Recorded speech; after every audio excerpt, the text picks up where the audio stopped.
এই যে কি সুন্দর লাল লাল করে পকোড়াগুলো ভেজে নিয়েছি। এবার আমি পকোড়াগুলো তুলে নেব। নমস্কার বন্ধুরা, ভিলেজ কুকিং এন্ড ব্লগ চ্যানেলে আপনাদেরকে অনেক অনেক স্বাগত আর অনেক ভালোবাসা। তো এই শীতকালের সন্ধ্যাবেলায় গরম গরম চিকেন পকোড়া বানাবো, তো ওই জন্য নিয়ে এসেছি এখানে চিকেন। তো এখানে আমি 2 কিলোর মতো চিকেন নিয়ে নিয়েছি। এবারে চিকেনটা আমি ম্যারিনেট করে নেব। তো চিকেন পকোড়াটা কীভাবে বানাচ্ছি তো জানতে হলে আমার পুরো ফুল ভিডিওটা দেখতে হবে। আর ভিডিওটা যদি ভালো লাগে তাহলে অবশ্যই লাইক, শেয়ার, কমেন্ট আর চ্যানেলটিকে সাবস্ক্রাইব করে নিও। তাহলে শুরু করা যাক।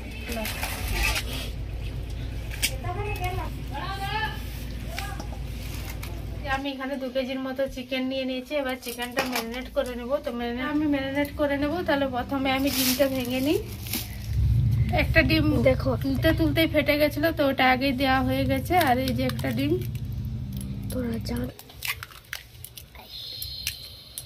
এখানে মোট আমি 3টা ডিম দিলাম।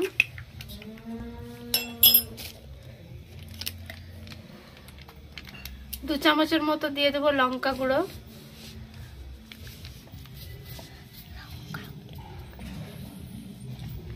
পুরো গোলমরিচের প্যাকেটটা দিয়ে দেবো একটা,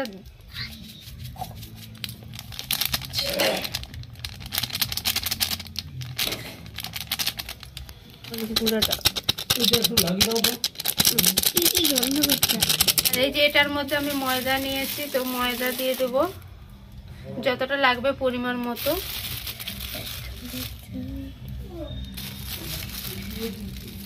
3 চামচ, 4 চামচ, 5 চামচ মতো ময়দা দিয়ে দিলাম। এবারে দিব কর্নফ্লাওয়ার। এই যে কর্নফ্লাওয়ারটা, এটা আমি পুরোটা দিয়ে দেবো, আমার পুরোটা লাগবে, ওই জন্য পুরোটাই দিয়ে দেবো।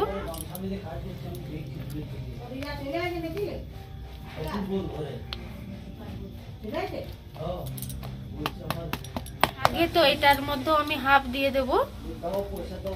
এখন 1 প্যাকেট দিয়ে ভালো করে মাখি, দেখা যাক। আর এখানে আদা রসুন বাটা আছে, এখানে 4 চামচ মতো আদা রসুন বাটা আছে, 2 চামচ আদা, 2 চামচ রসুন বাটা। তো আদা রসুন বাটাটাও আমি সব দিয়ে দেব। পরিমাণ মতো লবণ দিয়ে দেব।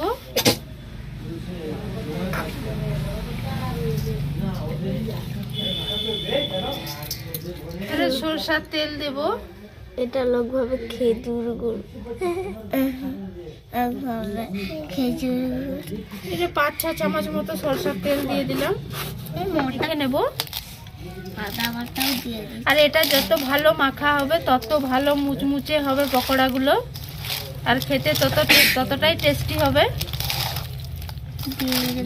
একদম হাতে চিটে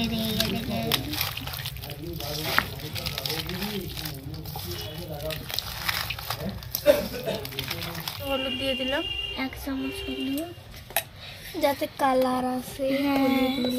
হলুদ কালার চলে আসবে। তাহলে এটা তো সাদা সাদা, মাংস আরো গন্ধ। দিয়ে দেবো সয়া সস। তো 1 চামচ মতো সয়া সস দেবো এখানে, আর দেবো ভিনিগার। তো আমি আগে প্রথমে দিয়ে দেবো সয়া সস। তো সয়া সসটা অল্প দিব, আর যদি বেশি দেওয়া হয় চুপ করো। তো সয়া সসটা আমি কম করেই দেবো, আর বেশি সয়া সস দিয়ে দিলে এটা টক লাগবে, ওই জন্য আমি 1 চামচ মতন দিলাম সয়া সস। সেটা আমি 1 চামচ মতো দিয়ে দিলাম। এবারে সবকিছু ভালো করে মেখে নেব। কোন দিকে দেখছি?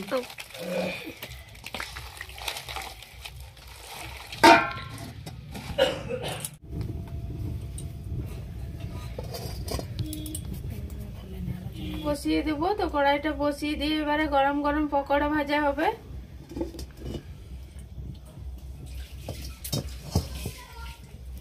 দিয়ে দেবো রিফাইন তেল। তো কড়াইয়ের মধ্যে এই যে তেল দিয়ে দিলাম পকোড়াগুলো ভাজার জন্য রেখেছিলাম। এবার আমি পকোড়াগুলো ভাজবো। এখানে আমার তেলটা গরম হয়ে গেছে, আর এখানে আমি ময়দা আর চালের গুঁড়ি মিশিয়ে রেখেছি।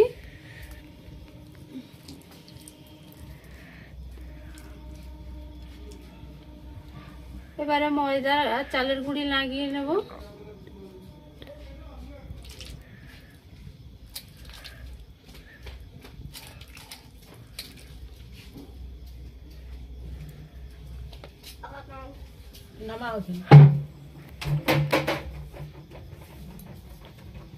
এবার আমি পকোড়াগুলো একটা একটা করে ভেজে নেব।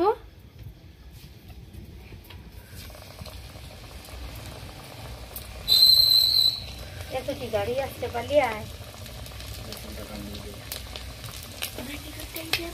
কি করে জানবি বাবা, আমাদেরও জানি।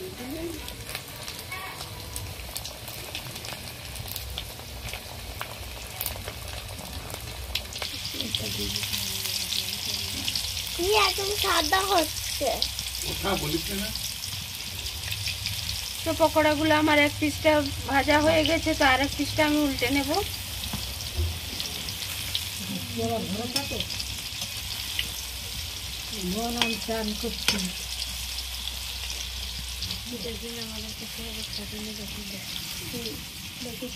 ওর আগে রাখিতে ফিরিয়ে ওই হলুদ আর দেখি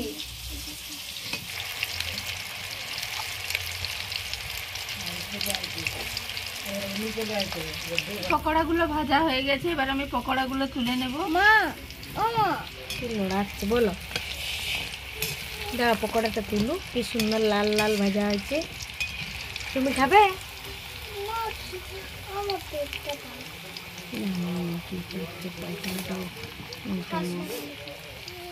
এই যে কি সুন্দর লাল লাল করে পকোড়াগুলো ভেজে নিয়েছি, এবার আমি পকোড়াগুলো তুলে নেব।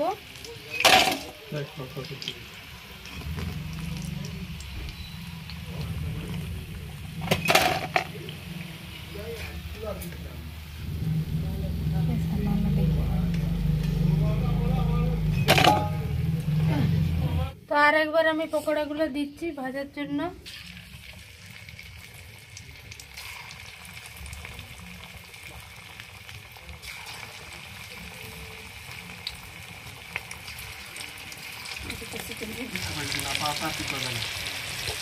বললি পকোড়া, পকোড়া বলেছে ও। বললি তো পকোড়া।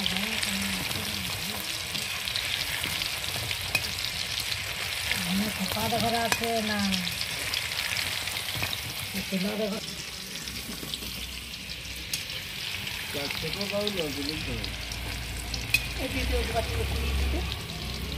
ভালো খেতে হবে না তো। আমের গোড়া তিবড় যে লোককে বললো কি আমি ওরা ঠিক কালকে কত ডাক দেবো ইয়াটা ছেড়ে দেবো না, বড়াটা ওর কথা কেমন করে জানিনি, বুঝে আমার আরো লোকজন আসবে 5 তারিখে। ঘোড়াটা তাহলে তেড়ে টলি টলি পালা পালিয়ে গেছে, ওটা তাড়তে হবে তো, না তো ভিতরে খোরা হয়ে যাবে, ভিতরে পড়ছে দাগের ভিতরে ভিতরেই পড়ছে। ভাব আমার লাল পড়ছে, তোর পেট বাজবে। রয়েছে না, দুটো রয়েছে, আর ওটা দেখছি নিয়ে আসি ভিতরে।